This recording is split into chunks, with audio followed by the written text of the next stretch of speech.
আসসালামু আলাইকুম এভরিওয়ান। আগামীকাল তোমাদের অর্থনীতি প্রথম পত্র পরীক্ষা। তো প্রিয় শিক্ষার্থীরা, তোমাদের পরীক্ষায় লিখে রাখতে পারো যে এখন যে প্রশ্নটা সলভ করিয়ে দিব ইনশাল্লাহ 100% আসবে। তো প্রিয় শিক্ষার্থীরা, ভিডিওটা মনোযোগ সহকারে দেখার চেষ্টা করো, তাহলে তোমাদের পরীক্ষায় 10টি নম্বর সহজেই কমন পাবে। তো দেখো প্রিয় শিক্ষার্থীরা, এই প্রশ্নটা কিন্তু অধ্যায় 3-এর। তো দেখো প্রশ্নে কি বলছে, একটি উদ্দীপক দেওয়া রয়েছে, একটি ছাড় দেওয়া রয়েছে এবং নিচে দেওয়া রয়েছে মোট স্থির হচ্ছে মানে টিএফসি হচ্ছে 10। আমাদের কি গ নম্বর প্রশ্নে বলছে এসি বের করতে। তো প্রিয় শিক্ষার্থীরা, চলো আমরা এসি বের করি। তো এসি বের করার আগে তোমাদেরকে প্রথমে জানতে হবে এসিটা আসলে কি। এসি বলতে বোঝায় গড় ব্যয়। কি এসি হচ্ছে গড় ব্যয়। তো এসি বের করার সূত্র হচ্ছে টিসি ভাগ কিউ। অর্থাৎ টিসি কে যখন আমরা কিউ দ্বারা ভাগ করব তখন আমরা কি পাবো, তখন আমরা হচ্ছে এসি পাবো। প্রিয় শিক্ষার্থীরা, টিসি কি? টিসি হচ্ছে মোট ব্যয়। অর্থাৎ মোট ব্যয়কে যখন আমরা কিউ উৎপাদনের পরিমাণ দ্বারা ভাগ করব তখনই আমরা টিসি পাবো। তো প্রিয় শিক্ষার্থীরা দেখো তো, এখানে কি টিসি দেওয়া রয়েছে? না, এই জায়গায় কিন্তু টিসি দেওয়া নেই। যেহেতু টিসি দেওয়া নেই, তাহলে আমাদেরকে আগে টিসি বের করতে হবে। কেননা টিসিকে কিউ দ্বারা ভাগ করেই না তখন আমরা এসি পাবো। তো এসি পেতে হলে আমাদেরকে আগে টিসি বের করতে হবে। তো তোমরা মনে রাখবে, টিসি বের করার সূত্র হচ্ছে টিবিসি যোগ টিএফসি। তো দেখো প্রিয় শিক্ষার্থীরা, উদ্দীপকে কিন্তু টিবিসি দেওয়া রয়েছে, টিএফসি দেওয়া রয়েছে। তো টিএফসি দেওয়া রয়েছে হচ্ছে 10। তাহলে চলো আমরা টিএফসি 10 লিখি। ও প্রত্যেকটা গড়ে কিন্তু 10 হবে। যেহেতু তারা উদ্দীপকে উল্লেখ করে দিয়েছে, তাহলে প্রত্যেকটি গড়ে কি হবে? 10 হবে। টিবিসিতে দেওয়াও রয়েছে। এখন আমরা কি করব?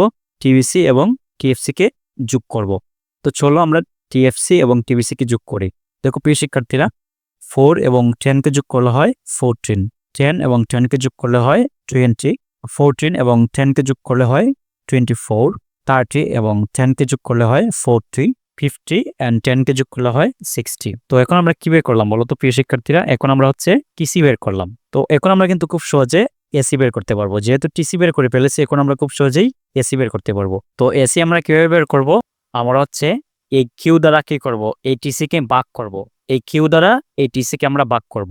অর্থাৎ কিউ এর যে সংখ্যাগুলো রয়েছে, এই সংখ্যাগুলোকে আমরা এই সংখ্যাগুলো দ্বারা কি করব? ভাগ করব। তো 14 কে আমরা 1 দ্বারা ভাগ করি। 14 কে যদি আমরা 1 দ্বারা ভাগ করি তাহলে কি হবে? 14 এর 14ই হবে। অর্থাৎ 14 এর 14 হবে। তারপর হচ্ছে 2 রয়েছে এদিকে, এদিকে রয়েছে 20। 20 কে যদি আমরা 2 দ্বারা ভাগ করি তাহলে হবে 10। প্রিয় শিক্ষার্থীরা, আমি আশা করছি বিষয়গুলো বুঝতে পারতেছো।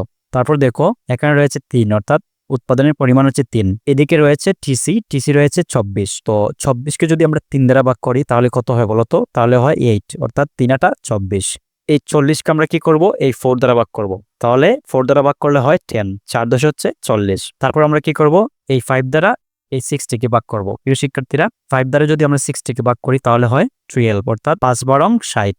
তো এখানে আমরা কি পেলাম? এখানে আমরা হচ্ছে এসি পেলাম। এটা হচ্ছে এসি। তো প্রশ্নে কি বলছিল? প্রশ্নে বলছিল হচ্ছে এসি বের করো। তাহলে আমরা খুব সহজেই এসি বের করতে পারলাম। তো তোমরা যদি এই চার্টটা এইভাবে লিখতে পারো, তো শেষে তোমরা কয়েকটি লাইন লিখে দিতে পারো, তাহলে ইনশাল্লাহ অনায়াসেই এখান থেকে তোমরা 3-এর মধ্যে 3 পাবে। তো চলো আমরা পরবর্তী কোয়েকশনটি সলভ করার চেষ্টা করি। দেখো পরবর্তী কোয়েকশনে বলেছে, প্রিয় শিক্ষার্থীরা, এই কোয়েকশনটা তোমাদের পরীক্ষায় 100% বললে ভুল হবে, 1000% লিখে রাখো, আসবে। তোমরা পরীক্ষা দিয়ে এসে মিলিয়ে নিও। তো দেখো কি বলছে, যে এসি ও এমসি সম্পর্ক নির্ণয় করতে। তো চলো আমরা এসি এবং এমসি সম্পর্ক নির্ণয় করি। তো প্রিয় শিক্ষার্থীরা, মনে রাখবে এটা হচ্ছে এসি রেখা। এসি রেখা কি হয়? এইভাবে হয় এসি রেখা। এটা হচ্ছে এসি রেখা। এখন আমাদেরকে এমসি রেখা আঁকতে হবে। তো তোমরা এমনভাবে এমসি রেখা আঁকবে, এই নিচ থেকে শুরু হবে, এসি রেখার নিচ থেকে শুরু হয়ে এভাবে গিয়ে এভাবে হবে। এটা হচ্ছে এমসি রেখা। ভালো করে দেখার চেষ্টা করো। এই হচ্ছে এসি রেখা এবং এখান থেকে শুরু হয়ে এটা হচ্ছে এমসি রেখা। তো এগুলো আঁকার পর আমরা কি করব? দাগ টেনে মিলিয়ে নিব। একটা বিন্দু তৈরি হয়েছে, তাহলে এখানে আমরা দাগ দিব, এখানে আমরা দাগ দিব এবং এখানে আমরা দাগ টেনে নিব। আমরা দাগ এই জন্য টেনে নিলাম যাতে আমরা এসি এবং এমসির সম্পর্কটা ভালো করে কি করতে পারি? বিশ্লেষণ করতে পারি।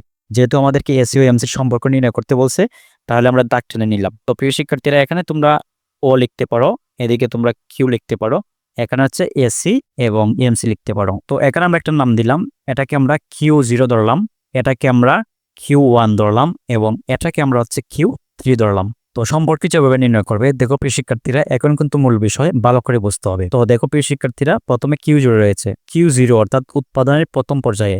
Q0 কিন্তু উৎপাদনের প্রথম পর্যায়ে। উৎপাদনের প্রথম পর্যায়ে এই এমসি রেখা এবং এসি রেখা নিচে যাচ্ছে, অর্থাৎ নিচের দিকে যাচ্ছে। নিচের দিকে যাওয়া বলতে হ্রাস পাচ্ছে বা কমছে। তাহলে আমরা লিখব Q0 পর্যায়ে, অর্থাৎ উৎপাদনের প্রথম পর্যায়ে এসি এবং এমসি। কি বলছি? এসি এবং এমসি উভয় কি হচ্ছে? উভয় হ্রাস পাচ্ছে বা কমছে। তবে এসির তুলনায় এমসি বেশি হারে হ্রাস পাচ্ছে বা বেশি হারে কমছে। ভালো করে বোঝার চেষ্টা করো। দেখো প্রিয় শিক্ষার্থীরা, Q0 পর্যায়ে অর্থাৎ উৎপাদনের প্রথম পর্যায়ে এসিও কমতেছে, এমসিও কমছে, অর্থাৎ দুটোটাই কমতেছে, কিন্তু এসির তুলনায় এমসি বেশি হারে কমতেছে। এই হচ্ছে এসি রেখা, এই হচ্ছে এমসি রেখা। তো দেখো প্রথমে কিন্তু এসি কমতেছে, এমসিও কমতেছে, কিন্তু এসির তুলনায় এমসি বেশি হারে কমতেছে বা বেশি হারে হ্রাস পাচ্ছে। তাহলে আমরা কি লিখবো বলতো? তাহলে আমরা লিখবো এসি গ্রেটার দেন এমসি, অর্থাৎ এসি হচ্ছে বড়, এমসি হচ্ছে ছোট। তো পরবর্তী লাইনে তোমরা যে বিষয়টা লিখবে Q1 পর্যায়ে, অর্থাৎ উৎপাদনের মধ্যম পর্যায়ে। দেখো প্রিয় শিক্ষার্থীরা, উৎপাদনের মধ্যম পর্যায়ে কিন্তু এই জায়গায় এসি এবং এমসি কি হয়েছে? মিলিত হয়েছে, অর্থাৎ এই জায়গায় এসি ও এমসি সমান হয়েছে। তাহলে আমরা কি লিখবো? যে তারপর দেখো Q2 পর্যায়ে, অর্থাৎ উৎপাদনের শেষের দিকে এসি এবং এমসি দুটোই কি হচ্ছে? উপরের দিকে যাচ্ছে। যেহেতু উপরের দিকে যাচ্ছে তার মানে বৃদ্ধি পাচ্ছে। তাহলে আমরা কি লিখবো? যে উৎপাদনের শেষ দিকে বা Q2 পর্যায়ে এসি এবং এমসি উভয়ই বৃদ্ধি পাচ্ছে, তবে এসির তুলনায় এমসি কি হচ্ছে? বেশি হারে বৃদ্ধি পাচ্ছে। দেখো প্রিয় শিক্ষার্থীরা, প্রথমে কি হয়েছিল? প্রথমে হচ্ছে এসি এবং এমসি দুটোই হ্রাস পাচ্ছিল, তারপর মাঝখানে এসে কি হয়? সমান হয়, তারপর আবার বৃদ্ধি পায়। তবে এক্ষেত্রে এসি একটু কম বৃদ্ধি পায়, কিন্তু এমসি বেশি বৃদ্ধি পায়। তো তোমাদেরকে আমি আরো সহজে বুঝিয়ে দেওয়ার চেষ্টা করি। এই যে এমসি রেখা, এই এমসি রেখা এমন একটি রেখা যখন হ্রাস পায় তখন একদম বেশি হ্রাস পায়, যখন বৃদ্ধি পায় তখন একদম বেশি বৃদ্ধি পায়। তো এই বিষয়টা তোমরা মনে রাখার চেষ্টা করি। এই বিষয়টা যদি তোমরা বুঝতে পারো তাহলে খুব সহজে এই প্রশ্নটা সলভ করতে পারবে। তো প্রিয় শিক্ষার্থীরা, এই চিত্রটা আঁকার পর তোমরা এইগুলো যদি লিখে দিতে পারো তাহলে তোমরা ইনশাল্লাহ এখান থেকে 4-এর মধ্যে 4 পাবে। তো প্রিয় শিক্ষার্থীরা, আমি আশা করছি এই প্রশ্নটা খুব সহজে বুঝতে পেরেছো এবং ইনশাল্লাহ তোমাদের পরীক্ষায় কিন্তু এই প্রশ্নটা আসবে 1000% লিখে নিতে পারো যে এই প্রশ্নটা আসবে। তো ভিডিওটি এই পর্যন্ত। ভালো লাগলে আমার এই চ্যানেলটিকে সাবস্ক্রাইব করিও এবং কোথাও যদি তোমাদের বুঝতে অসুবিধা হয় তাহলে কমেন্ট করে জানাতে পারো। ধন্যবাদ সবাইকে। আসসালামু আলাইকুম রহমতুল্লাহ।